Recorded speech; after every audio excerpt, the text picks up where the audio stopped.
Hi, this is Rajnikant Mishra. Today we are going to discuss a very important problem on speed, distance, and time related to boat and stream. The lifeguard at Aksa Beach spotted an unconscious man flowing downstream along the water towards the beach at 1 meter per second.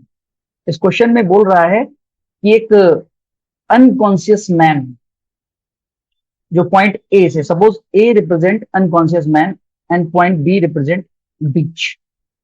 एक person है point A से flow कर रहा है down stream में। Down stream में means in the river flow direction. इसकी speed है 1 मीटर पर सेकेंड, क्योंकि अनकॉन्शियस मैन है, किसी बोट में नहीं है, इसलिए 1 meter per second you can say is the speed of the river. This is a beach. Lifeguard at Aksa Beach. This is known as Aksa Beach. B represent the Aksa Beach. Lifeguard ने point B से point A पर देखा कि एक unconscious man 1 meter per second means river flow की speed से उसकी तरफ आ रहा है। उन्होंने क्या किया? They immediately set sail on their power boat. वो तुरंत अपनी पावर बोट से पॉइंट बी से इस अनकॉन्शियस मैन की तरफ निकले। In upstream, upstream means against the stream. Against the stream निकलते हैं, रिवर फ्लो कर रही है इस डायरेक्शन में। अगेंस्ट द स्ट्रीम इनकी स्पीड है 25 meter per second. This is the speed of lifeguard boat.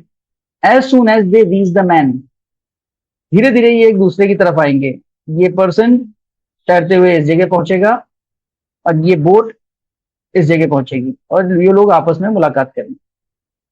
This spot As soon as they reach the man, they stop the boat. जैसे ही ये मैन के पास पहुंचेंगे, बोट को रोक देंगे। It took them 14 seconds to bring him to unconscious. It took them 14 seconds to bring him to conscious inside their boat. वो लोग इस पर्सन को उठाकर अपनी बोट में डालेंगे और 14 सेकेंड लगेंगे इन लोगों को इस अनकॉन्शियस पर्सन को कॉन्शियसनेस में आने में।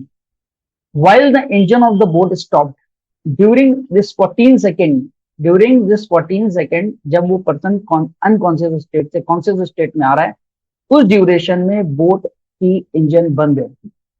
मींस बोट का इंजन बंद है और बोट डाउन स्ट्रीम में बीच की तरफ रिवर की स्पीड से ही बहेगी। मींस रिवर की स्पीड है 1 meter per second. Means suppose ये पॉइंट आपका पॉइंट सी है, पॉइंट सी से बोट बहते हुए पॉइंट डी तक पहुंच जाएगी 1 मीटर पर सेकेंड की स्पीड से, और इस ड्यूरेशन में जो टाइम लगेगा वो होगा 14 सेकेंड्स।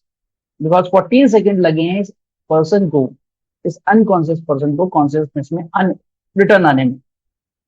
फिर क्या होता है? जैसे ही ये पर्सन कॉन्शियसनेस इसकी वापस आती है, ये बोट अपनी स्पीड से दोबारा से अपना इंजन स्टार्ट होगा और ये इंजन स्टार्ट करके 41 सेकेंड्स में दोबारा से बीच पर रिटर्न वापस आ जाती है। 41 सेकेंड्स मीन्स पॉइंट बी पर पहुंचने में इसे 41 सेकेंड लगा।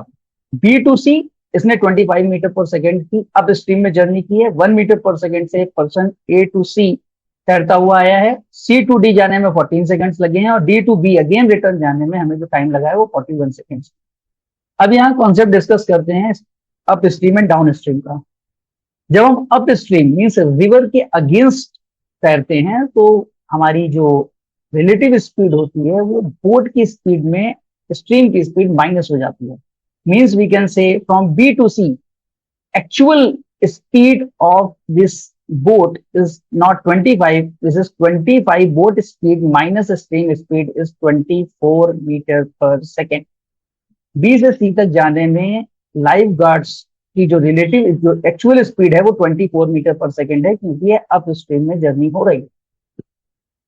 वहीं पर A to C आने में, क्योंकि ये अनकॉन्शियस पर्सन है, ये कोई बोट में नहीं है, ये अपने आप तैरता हुआ चले, डेड बॉडी तैरते हुए चल रही है, तो इसकी स्पीड 1 मीटर पर सेकेंड है, no problem. C to D जाने में 14 सेकेंड्स लग रहे हैं और रिलेटिव स्पीड है 1 मीटर पर सेकेंड, क्योंकि ये बोट का इंजन ऑफ है, तो रिवर की स्पीड ही इसकी स्पीड होगी, बोट की स्पीड होगी।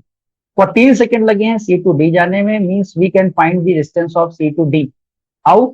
सी to D distance is nothing but speed of the boat which is 1 meter per second, time taken by the boat which is 14 second, means C to D की distance होगी हमारी 14 मीटर। Correct. Now D to B की distance, D to B की distance कैसे निकालें? D to B की distance निकालने के लिए, क्योंकि बोट का इंजन स्टार्ट हो चुका था, बोट की अपनी स्पीड है 25, उसमें क्योंकि ये डाउन स्ट्रीम में जर्नी है, बोट की स्ट्रीम स्पीड में रिवर की स्पीड ऐड होगी, मीन्स ये इफेक्टिव स्पीड हो जाएगी 26 मीटर पर सेकेंड। अब ये रिवर 26 मीटर पर सेकेंड की स्पीड से डी से बी तक पहुंची है, मीन्स डी टू बी की डिस्टेंस अगर हम कवर करना चाहें तो डी टू बी की डिस्टेंस जो आएगी हमारी speed 26 metre per second into time 41 seconds. If you multiply 26 into 41, result will be 1066 meter. Means अब हमने C से D तक की डिस्टेंस निकाल ली, C to D distance is 14 meter, D to B distance is 1066. If you add both, you will get the distance of B to C. Means B to C distance is nothing but 1066 plus 14, which is equal to 1080. Correct. अब जरा गौर करके देखते हैं, जैसे ही इस life guard ने इस unconscious person को पॉइंट ए पर देखा, पॉइंट ए से ये बॉडी बहते हुए सी तक पहुंची और पॉइंट बी से ये बोट फ्लो करते हुए सी तक पहुंची। Means time taken by this unconscious man from A to C this time and time taken by boat from B to C will be same. Means दोनों तरफ का time same होगा। And we know time is equal to distance by speed. Distance AC we don't know, distance AC we don't know, distance by time, distance by speed, time is equal to distance by speed, speed is 1 meter per second, distance BC is nothing but 1080, time taken, speed of the boat is 24 seconds divided by 24। यहां से हम AC की value निकाल लेंगे, 6 से divide कर देते हैं,